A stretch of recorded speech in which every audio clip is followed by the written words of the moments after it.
I already typed it in over here, guys. So if you haven't done this one yet, okay, please open your terminal or command line and then enter your thing, okay. And basically we are actually so SSH is the client, right? So we call it SQL shell client. So basically it allows you to remotely access a computer connected to internet pretty much, okay. So this is a good skill to practice actually, especially for software engineers or programmers, because sometimes you need to upload code into the internet, like internet server that you are doing, right? So you will use SSH to do that. So that's why it's a skill. And after this lesson, you may even write SSH client as a skill in your resume, okay, because you practice that, okay. So so that's why it is a really important skill for a coder or programmer or software engineer, okay. So um, so I hit enter, and then in Windows you can simply right click your mouse and that will paste, and then enter, okay. So so basically so I'm right now in, so if it is in Windows you can copy your password and just right click your mouse, and then that will enter, and then hit enter and it will go in like this, okay. All right, so hit backspace and then continue, hit enter, and I'm inside now the server, okay. And you can see that, right, I have my username, right, and then the other SDF stuff. So this is no longer I'm inside my computer, this is inside that SDF web server, okay, SDF server, okay. All right, so then you can follow the rest of the instruction, but what I have given is first you can check using pwd, right? So pwd is the command that so this is actually Linux, right? The underneath operating system is Linux. So these are, we are actually trying basic Linux commands, okay. So pwd allows you to check where are you right now, so the location of your um, the current location. So you can see that I am at the home folder, all right. All right, you can also try ls. All right, ls basically the short form for list, okay, list, list. So ls list down the content of that directory, okay, or folder. So I already created in the previous class CS110A, so you can see that is there as well, right? So and then all the other things that with a dot means they are hidden, so they are hidden folders, okay. So you can see that the one that I created in the previous class CS110A is not hidden, okay.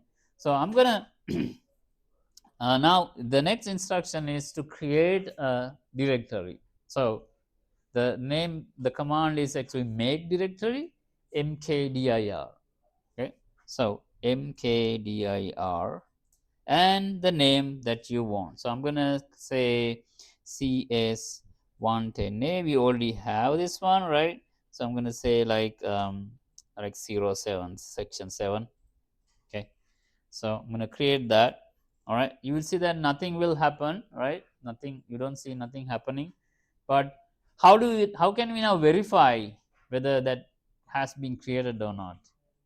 How do we verify that this directory has been created or not? Yes.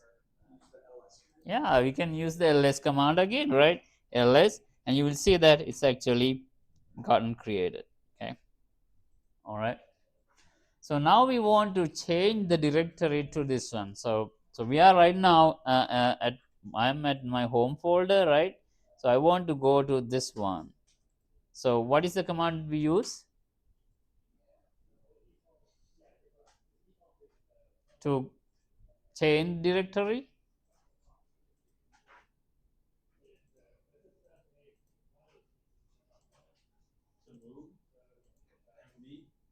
Nope.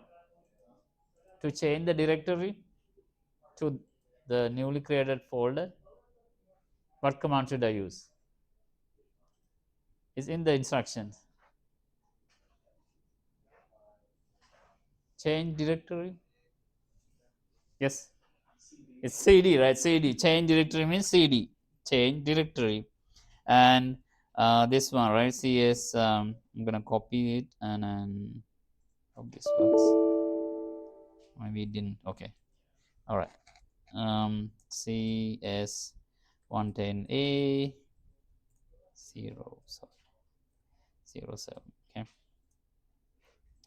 And you can see that the this path changed to that run, right? So if you want to verify, you can enter pwd one more time, and then you can see that it's actually now you can verify. And that's it. That's all I asked, right?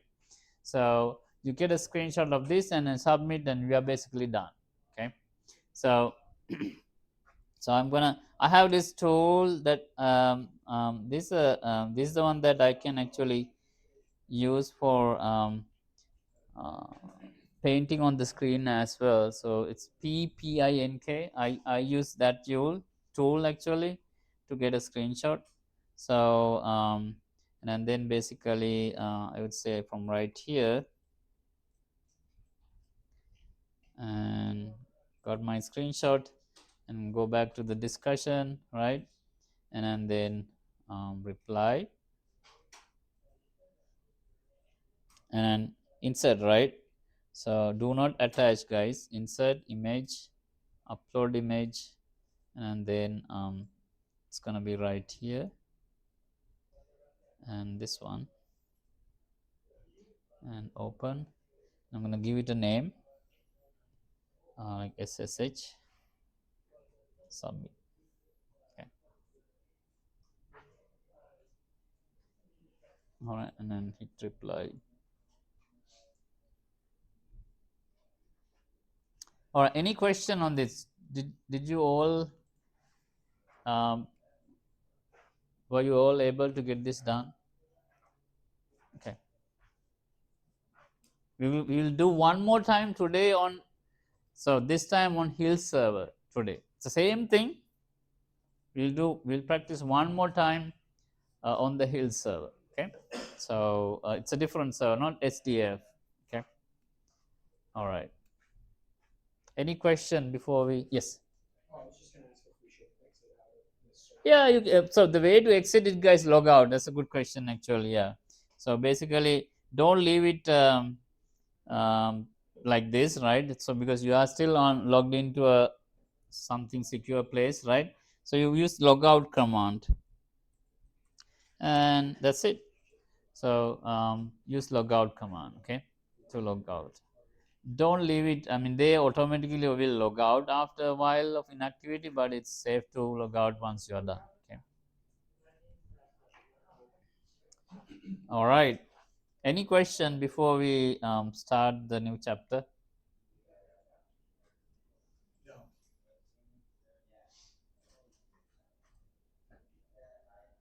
All right. So this chapter also mainly conceptual topics. So I'm gonna quickly go through it. We'll probably finish this one today. Okay. So 3 point. So section 4 is important. We'll spend time on that, and I think section 3.7, the STL also important. So we'll spend some time there. Okay. All right. Yes. Someone may have left it from the other class. Sorry. You can. There's a lost and found corner over there. Yeah, you can put it there as well. There were no one, right? So, okay. The corner, yeah, just the corner, yeah.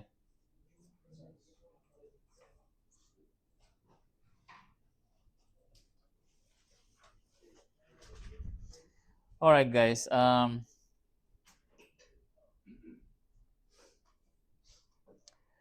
Okay, so operating system is kind of like a facilitator, right? Like if you think of a real world example, right? Every company usually have a HR department, right? So basically they manage people, right? So they facilitate that, because if we don't have someone, a specific entity to do that, in that kind of maybe chaos, right? So same thing can happen, because we want to get something done from the computer.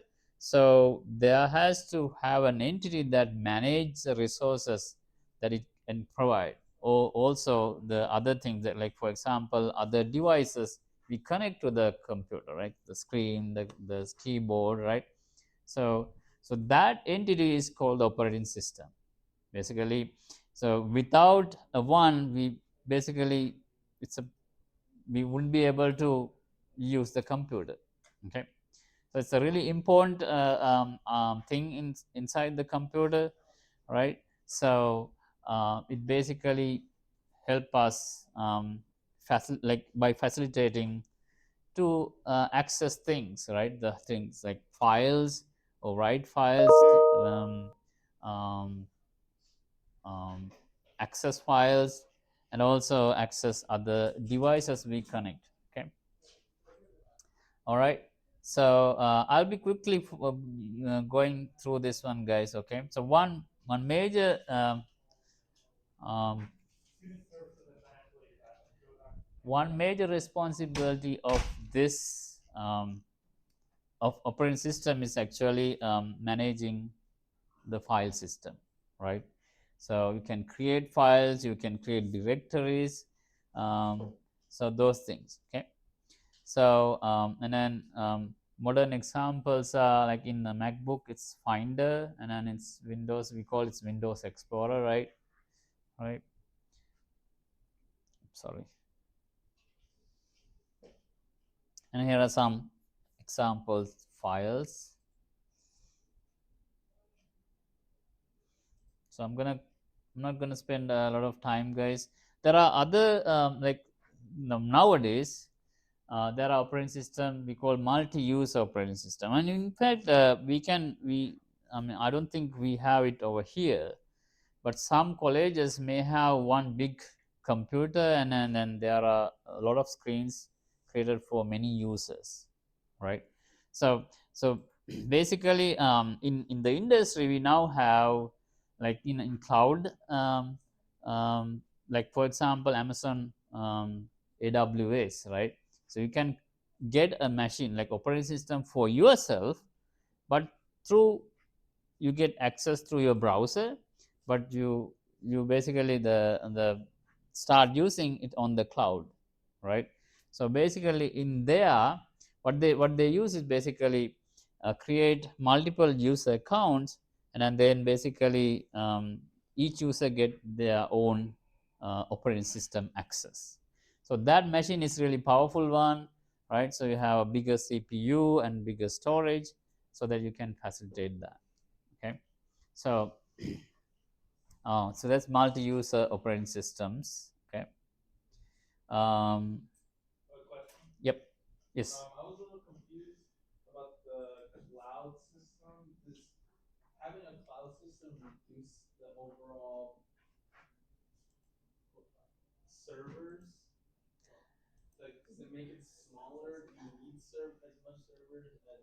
No, basically the idea of the cloud is basically, using the internet, and then provided services and other, like for example storage things, um, using the internet, right? So that's basically the cloud, right? So for example, then you don't have to have a lot of huge storage in your own desktop. You buy storage from outside company, like let's say Google Drive, right? And then Google, it's actually hosted it in the cloud. That means you have access through the internet to your files. Yeah, it gets stored in a data center. Yep. So yep. Yeah, it's kind of a big network, right? Network of computers and machines. Yeah, and then data centers.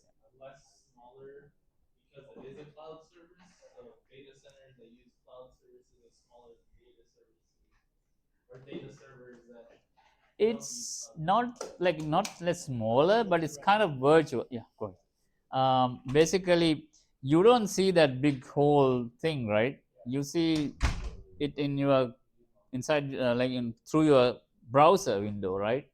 So, in fact, it's actually expanding, right? So the amount of computers on the internet is expanding, right?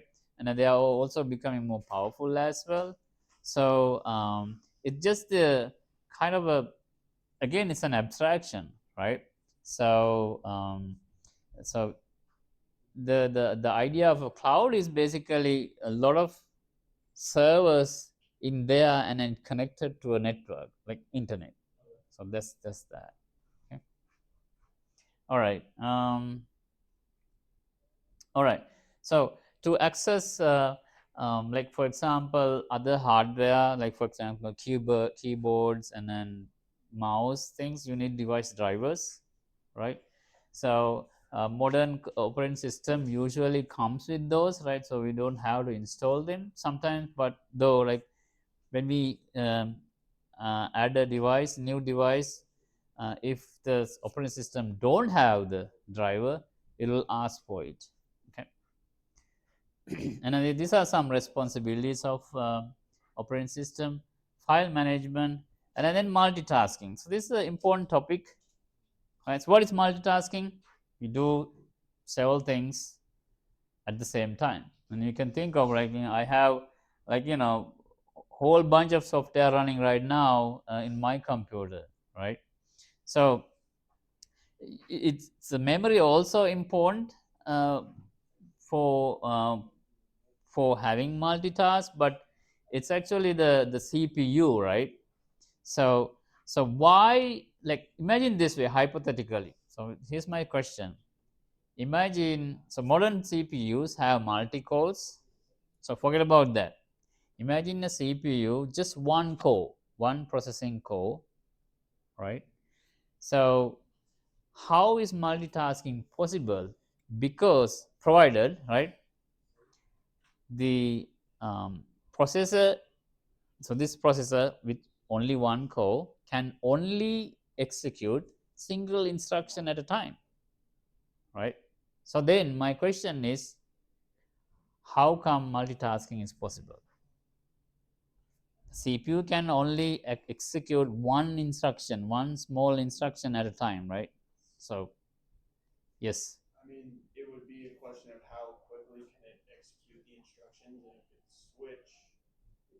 Yeah, I think you're right. Yeah. All right. Anyone else? Other ideas? Yes.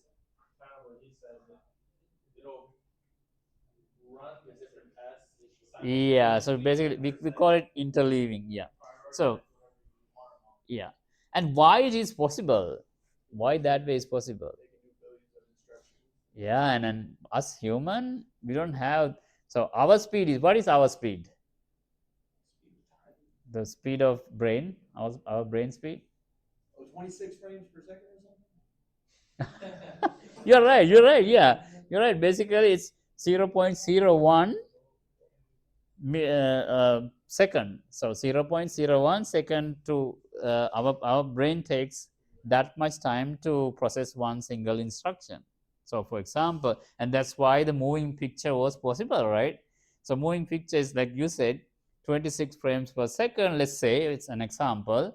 You basically put that many images and run them in a single second, right? So we see it as a moving picture, right? But it's actually they are disguising our eye, right? Because our eye is slow, and if we make it see it like that many frames per second, and we see it as a moving image, right? So so our speed is 0.1 second. So computer speed is one instruction, let's say, per nanosecond. So probably million times faster than that. So basically what it does, it basically interleave those different multitasks within that our range of access. So we see it as multitasking. Yes. Oh, okay, it's over there. All right. So that's the guy. Okay.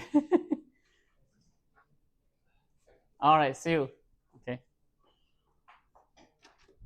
So that's why it's possible. So the usual speed we deal with is slow. So then the computer can accommodate in between to switch between tasks, so that we for us it appears as multitasking, multiprocessing. So it's sort of similar to like how it shows colors on the screen, where like it only has like a few colors, but our brain is tricked into thinking that it's different colors.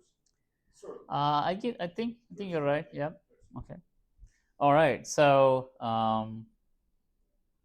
that's basically, so what who does it? So basically the operating system manage those multitasking. So basically, so CPU get a one bunch of instruction at a time, and then who decide what goes in there? Operating system decide that. Okay. All right.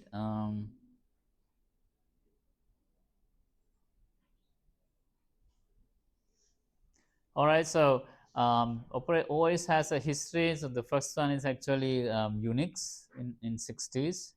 So we still use Unix actually. Now it appears like Linux. Actually, Linux uses the Unix architecture, Unix way of doing it. So and then in the 80s, DOS came, like MS DOS, Microsoft Disk Operating Systems, right? So all of those, like you have seen, like we access it through command line, right? So there was no interactive user interface. You cannot use the mouse, right? You just use the keyboard and type command and get things done. It's not visual, right? So you don't see a nice interactive user interface. It's just text based, the same way that we use. So in fact, when you were doing this one, you were actually doing it in the 80s way, actually, right? So that's what you were doing, like we did that in the 80s way. So it's good to, it's still a good a skill to have though, anyway. All right, so and then we have the graphical user interface came, right? So Microsoft first released Windows, right? And then Linux came, and then Apple released Mac OS, right? So those, and then nowadays we have mobile operating system, Google's Android, and then iOS from Apple. Okay.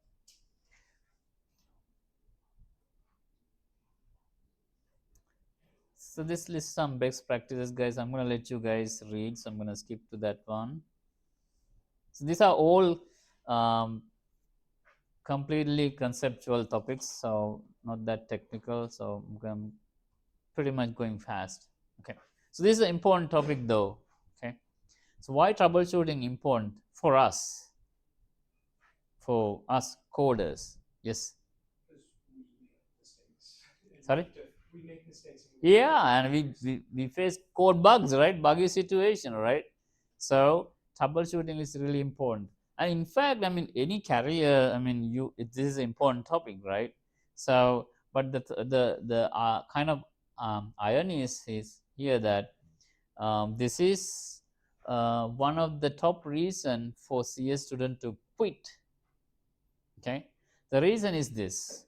So basically you get bugs, and then we basically try to brute force a solution, like we randomly try things, and then here and there, and then at one point it's still not working, and then you know what happened, right?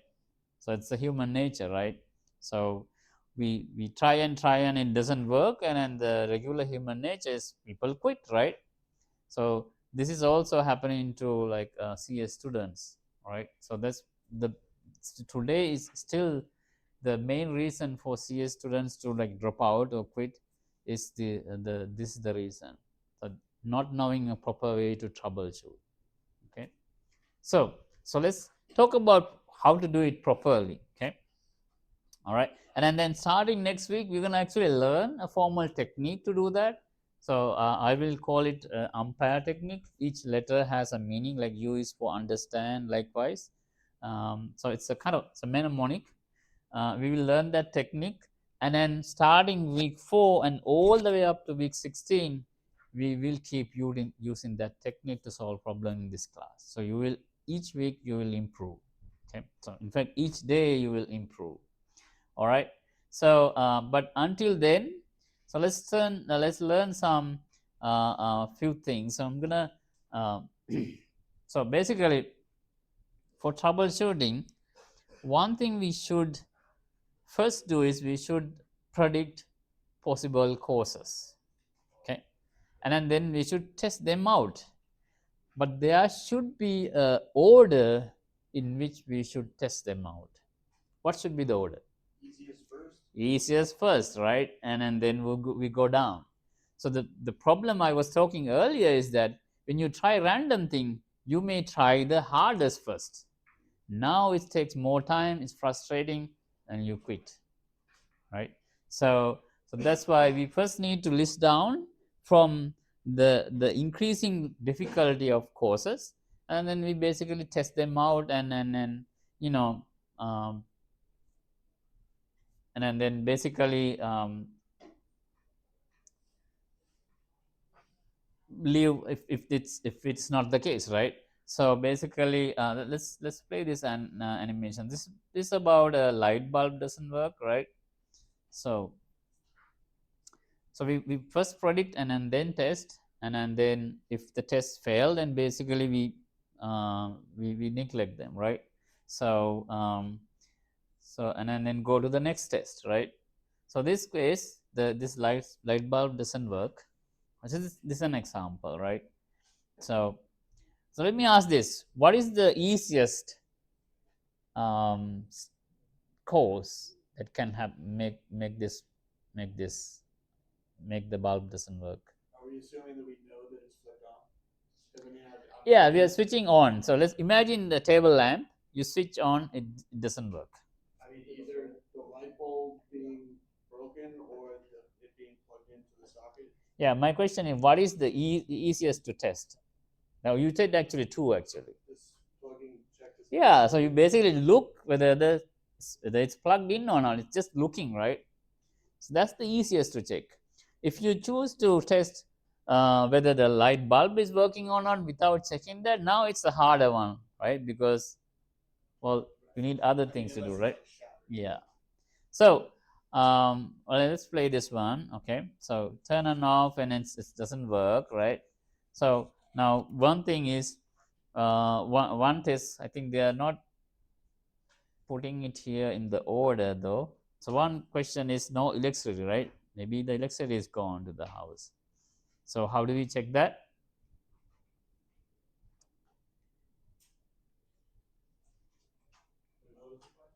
The test is electricity, no electricity. Maybe that may be the cause. So how do you test that?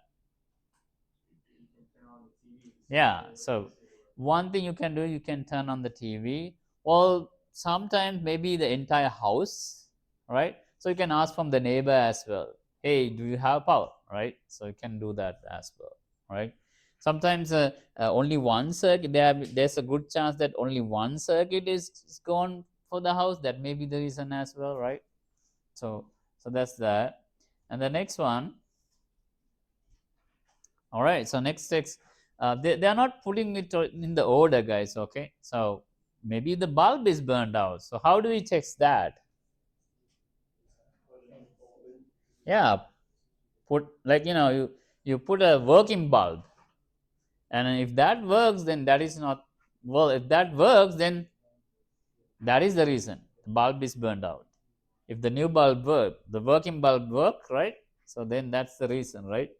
So if it is not the case, then so and you basically check the plug. This should be the first one, right? So you check whether it's connected or not, and it's now confirmed, right? So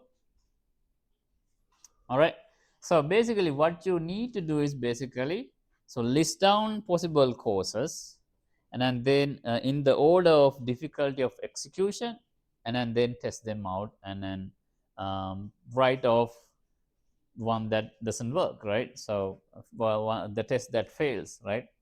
So until you find the reason, okay? And later on in the class we will actually formulate Ampere technique, which will make you do that actually, okay? All right.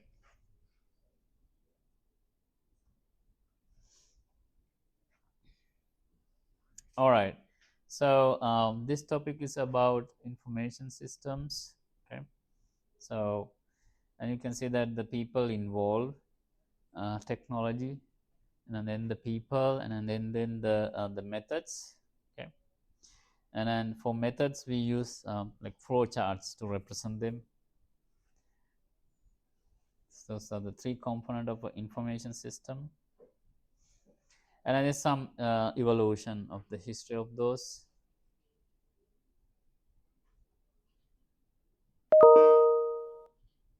It's really nuisance. Sorry about that. Maybe I can do this, and then when we only play. Yep. All right. Okay, so this is an important topic, right? So before the internet, like like jumpstart in the um, early 2000, right? So we did a lot of things in the PC, right, using the desktop, right? But even in there, right? So so this architecture, understanding this and the relevance of it to what we do is really important, right? So you guys are all in front of browser right now, right? So accessing Canvas. So what are you guys? Yeah, but yeah, clients, right? So in that sense, you are clients, right? So client can be a browser, can be a mobile phone, a laptop, right? The screen that you are in front of. So so basically you are getting a service from, so in this case in particular to Canvas, you are getting the service from Canvas, which is the learning management system, right? So they are hosting our course, right? So who is the server then? Canvas, right? Canvas. And we use the network, the internet, to access the service provided by the server, right? So you will see that this actually this kind of architecture actually even work in physical system too, right? Like for example, let's say a plumber, right? So and if I am the one who actually use the plumber service, then I am the client, right? So right, client, and then who is the server? The plumber is the server, right? So so this client server concept, it's actually prevalent in many places. Like if you take a restaurant, right? So if you go there, you are the client, and then server is the restaurant, right? So um, my question is, now imagine you are writing a program, you are in a company, you are writing a program, you are a software engineer, and someone else, a different team in the same company uses it. Who is the client and who is the server? The same people or same company if they use it. Yeah, so the team who uses it is the client, right? Right. In here, basically, I use, so for example, like I am using Canvas as a teacher, so I'm the client, right? So you are writing a piece of code, and then someone else using it. That someone else is your client. So that's the person who actually going to run your code and then get whatever the solution, right? So so the person who, yeah, person who write the code is the server now. So this concept, yes. So not the company, because it's within the company, right? So another team, right? So you can see that this concept, it's actually applicable to many use cases, right? So so in particular to us who will be writing code and solving problems, we will be the server, and then whoever runs it going to be the client. Okay, so even this is going to be valid for yourself as well, because you are going to write a program and solve a problem, and then you're going to also run it, right, to test it, right? So in particular to you solving problem and getting answers, you are both the client and the server, right? Because you write the code, you are the engineer, and then you test it out by running it and with some data you have, right? So you will be the client as well as the person who create create the solution, which is the engineer. Okay, so it's really important that you understand the two, different aspect of the two things, the client and the server. Okay, sometimes we call the when we run it by ourselves, we say we are the clients, or we call it the client program, the main program. Okay, so we're going to get into that starting next week, guys. Okay, all right.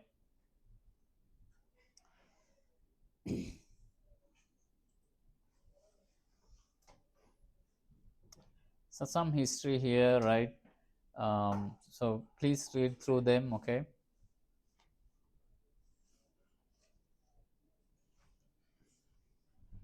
so this is an important topic, we're going to spend some time. All right,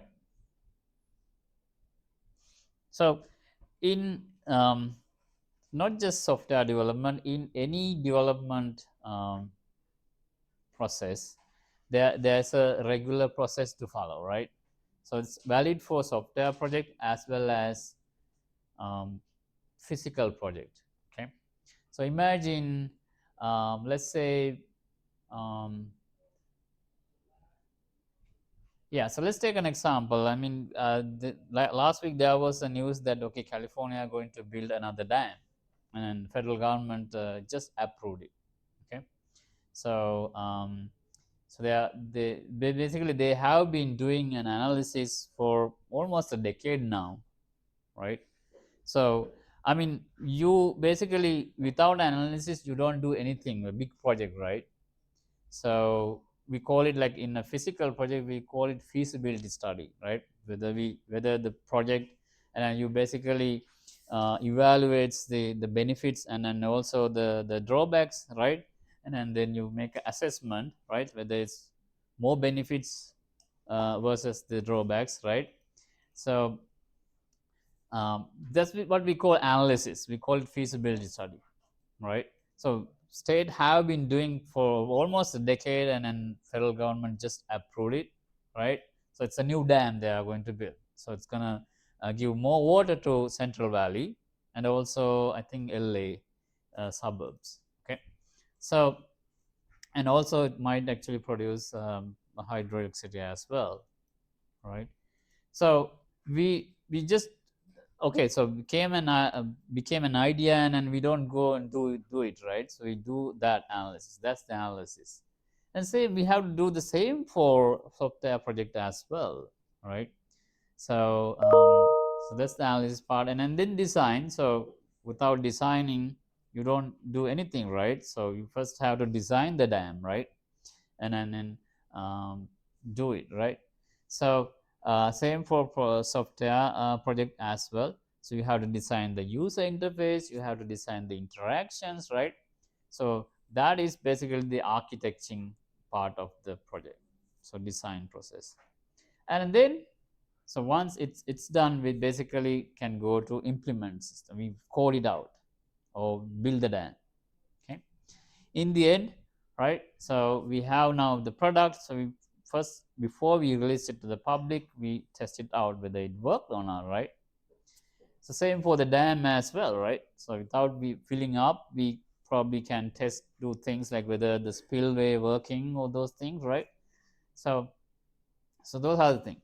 So these are the four stages of software development life cycle. Okay, um,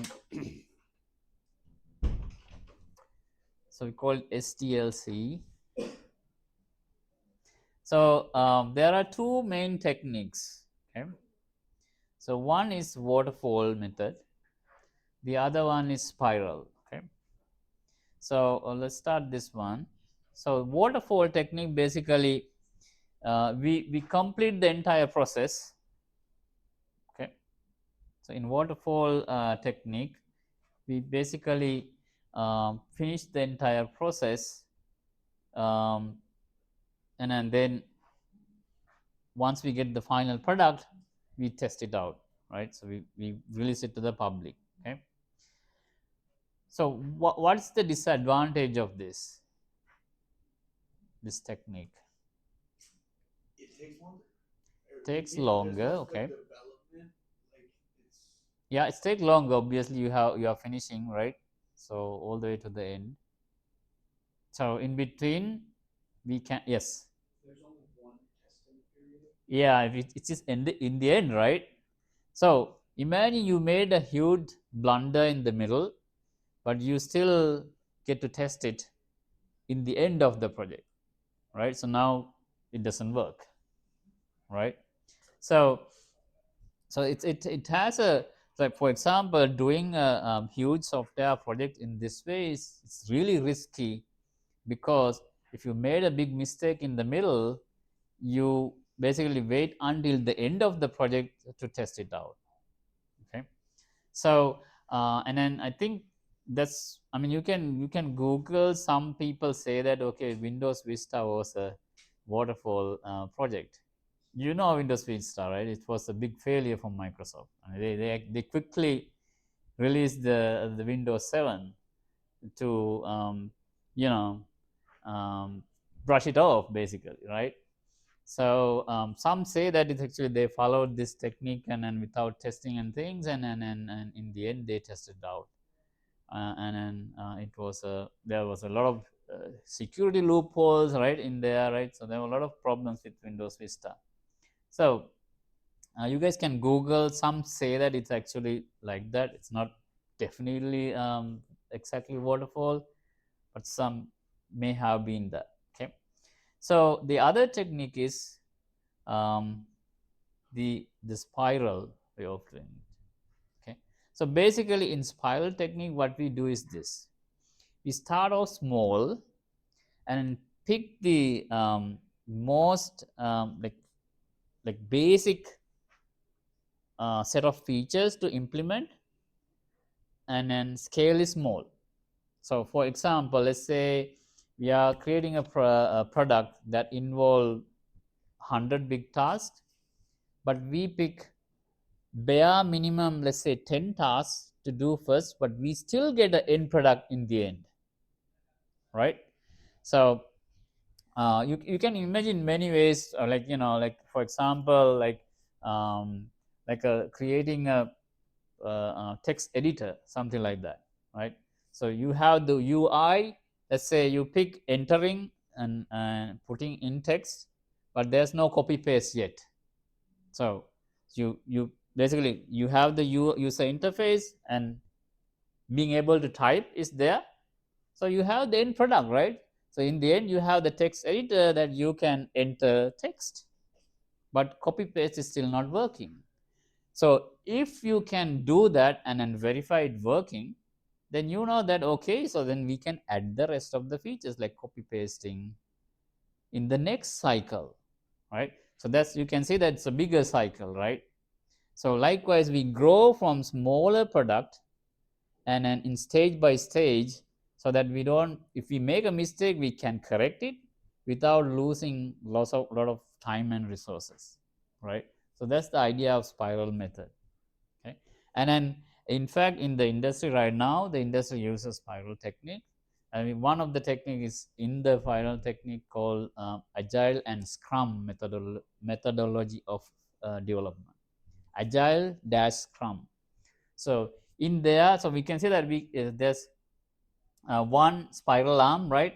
So that's we call a sprint in agile.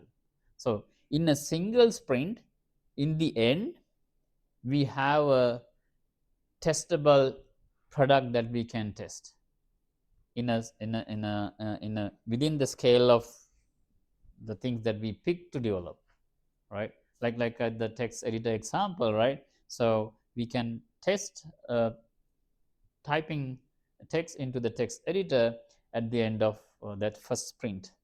Okay, and then we can pick the other features that we want to add, and then we go to the cycle 2, right? Likewise, we grow.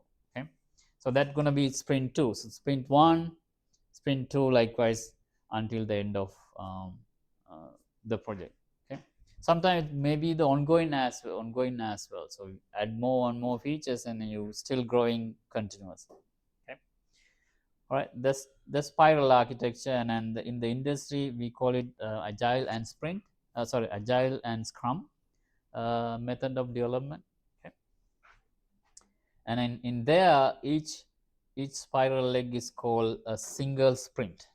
So in the end of each sprint, we have a complete testable product.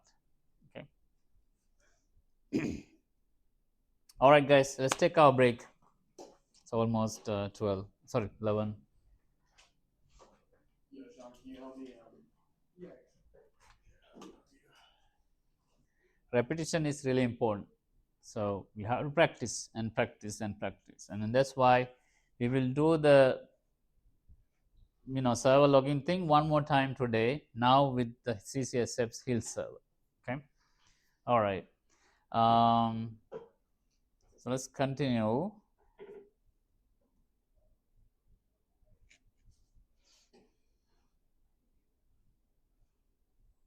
All right. So there's an example over here. So one is from Waterfall. So they are designing, I think, 80 station IT system, like station, desktop station for students.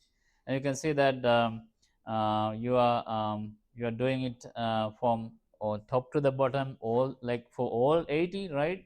So there are too many risks if one, if you made a mistake in the middle, the entire 80 station would not work, right? So that's the risk in the waterfall technique. And in the next example, you'll see the implementation of spiral technique, which is you pick only 10 station in the first implementation, and everything works. Now you can easily scale up, right? So for the other 80, so there are in iteration 1, you pick only the analysis is you complete all 4 steps in each steps, right? The analysis still need like 80 students, but in the implementation and design and implementation, you pick 10 desktops, right? So scale is small, and then you test that out, and then in the second cycle or second sprint, you basically go for the full scale. Okay. All right. And this is basically the people involved in project software project management. Okay. So product managers, usually the owner of the product. Okay. So usually meet with the client and then decide what we want to do and then things like that. And then basically UX engineer, user experience engineer, basically design the interactions as well as the GUI, right? So they're not just design, they also figure out what are the interaction, where should this touch go, where should be the next touch, and what should be the next frame, those kind of things, right? So that's why we call user experience UX, not designing, just design, right? So and then basically the others are the quality assurance, so QA engineers you need to you need. Okay. And then technical support specialists usually interface with the client, so they interact with the client and then communicate with them and then get their feedback and those things. Okay. And then project managers basically manage the entire team. Okay. So and then this basically where they are actually located. Okay. So developer usually kind of in should have an exposure to all 4 phases, right? And then we have product managers. Okay. So owning the product. So UX engineer does the design part, and then the QA engineer involved in both testing and sometimes also um, fixing the bug as well.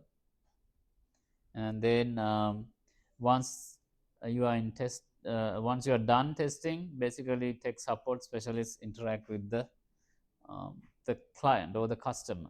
Okay. And then basically help the analysis for the next cycle. All right. I'm going to go to the next section, guys. So this is about talking about career paths in information systems. These are again purely conceptual topics. You can just read. Okay. So I'm gonna jump this one. So cloud computing. All right. So in the early, I would say in the late 90s and early 2000, right? So we let's say like we wanted Office, right? Microsoft Office. We went to the store and then bought the disk, right, and installed it. Okay. So that's standalone, right? And then if you wanted the next version, we basically had to go and buy it again, right? And then the network infrastructure got so improved, like the network, the speed gotten really improved, and also the storage capability, right? So many services decided, okay, so we're gonna basically provide the service through the internet, okay, and make people subscribe to it. And it turns out it's a better business model for them as well, right?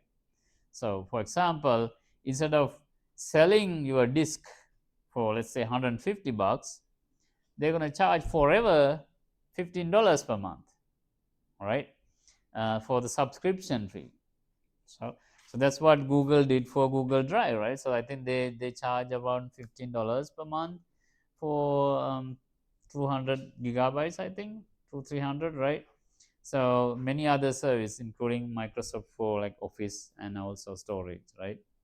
So now the service is coming from, so now it's actually not a standalone software product, it's a service now that you subscribe to, right? So for example, it's exactly similar to you are subscribed with the let's say plumbing service for routine checks. You pay a yearly fee or something, and then the plumber comes several times a year and then check for you, and you don't have to pay because you are already paying a subscription fee. It's exactly similar to that. So it's no longer in product, it's now a service that you are subscribed to. So that's why we call it software as a service. That's a concept came. So we call it SaaS, right? So software as a service, and you can see there are a whole bunch of over here. Then there's more actually, right? Um, File storage, Dropbox came, and iCloud and Google Drive, right? And also streaming services like Pandora, Spotify, those stuff, right? All right.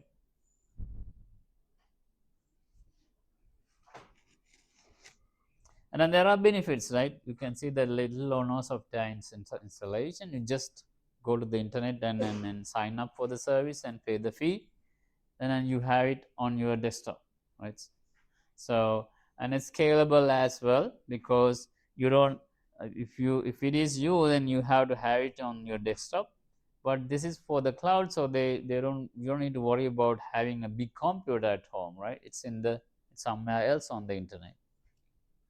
And also, if you have internet access, you have access to your service anywhere you have access internet. So it's a benefit, right?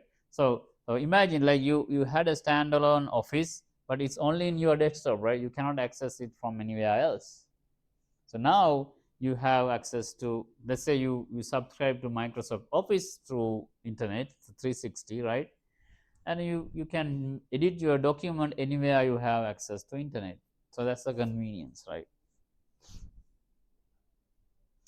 All right. One.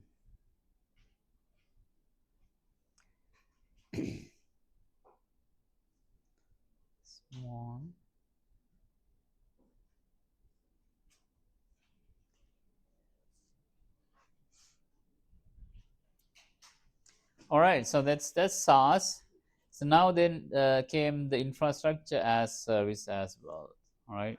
So for example, the services like Amazon AWS, you can actually buy like again like operating system, like we call it a virtual machine, and then you access through your browser, and then you can do things that a regular operating system does, right?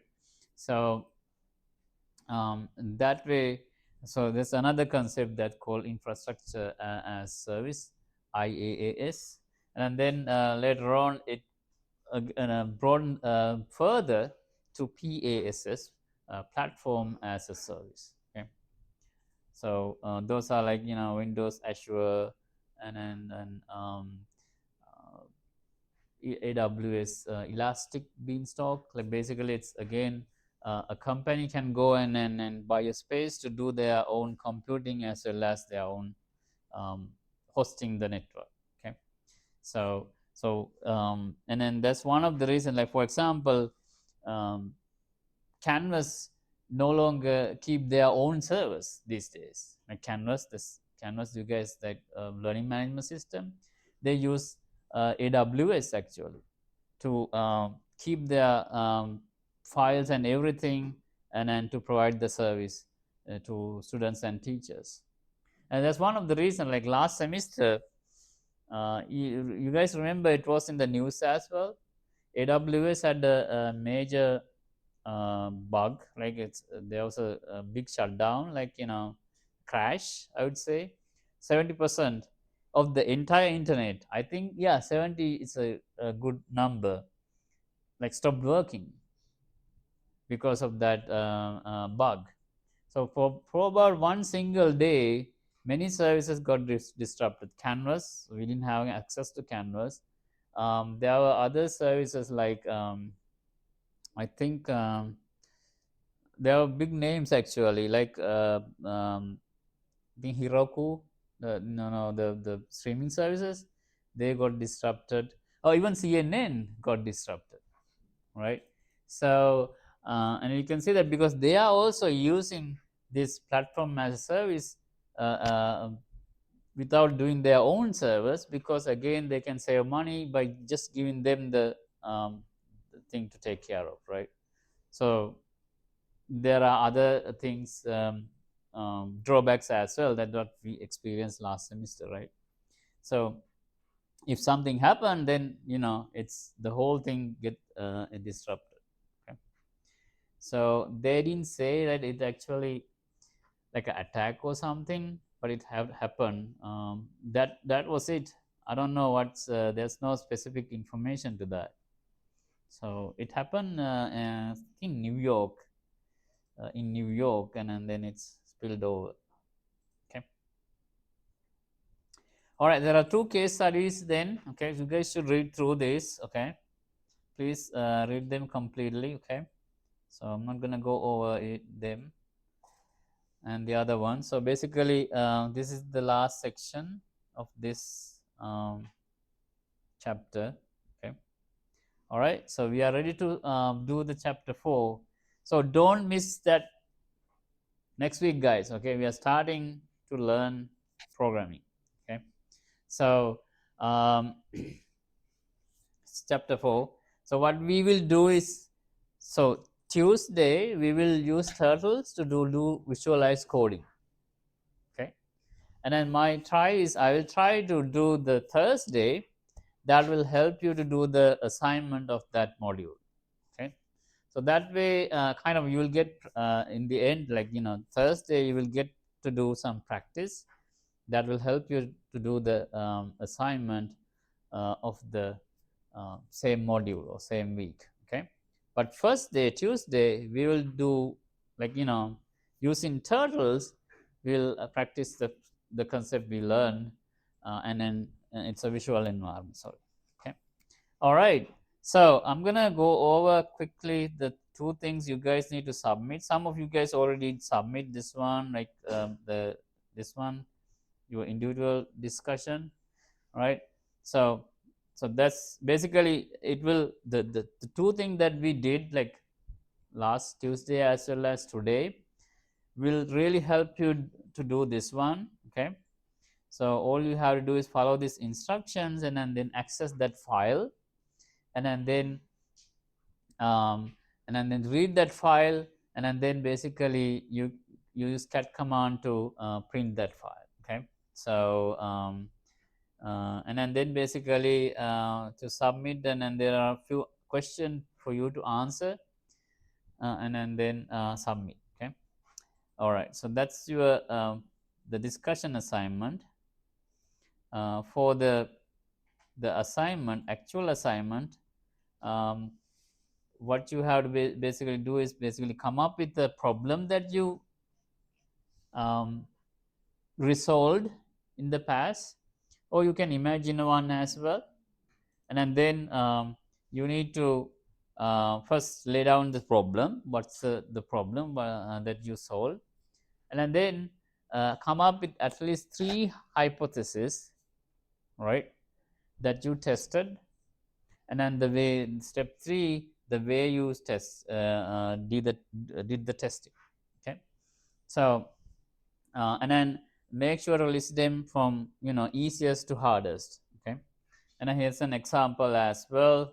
Okay, so take a look at the rubrics. So this is going to be your assignment. Okay, and then you already know how to submit the file to Canvas, right? We practiced that on week 1, right? So you can submit any of these files. Okay, so that's your assignment for this week. So with that, I'm going to open this one. So we're going to practice one more time. So I just published it. So today we're going to log into Hills server, guys. Okay, so it's not SDF. Okay, so don't use that credential.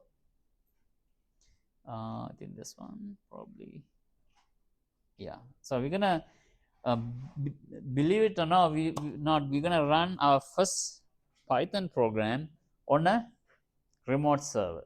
So the Hello World program, we will run it today on Hills server. Okay, and then we will formally begin writing like learning Python starting next week.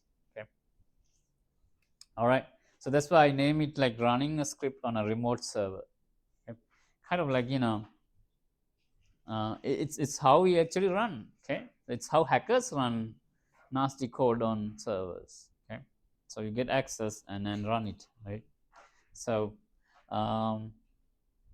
so refresh your module view, guys. So this is the title, it's in module 3, and please read this paragraph really carefully and figure out your username of the Hills server, which is going to be your email alias, CCSF email alias, and the password. Okay, right? So let's first figure out that. Okay, it takes some time, you have to read it. Okay, so and again, before putty, you can actually try your Windows command line. Okay, so instead of putty. Okay, the same way that we access SDF server, instead of that we're gonna use Hills server today. Okay, all right, so it takes 5 minutes to read through, and then pair up and then do it together. Okay,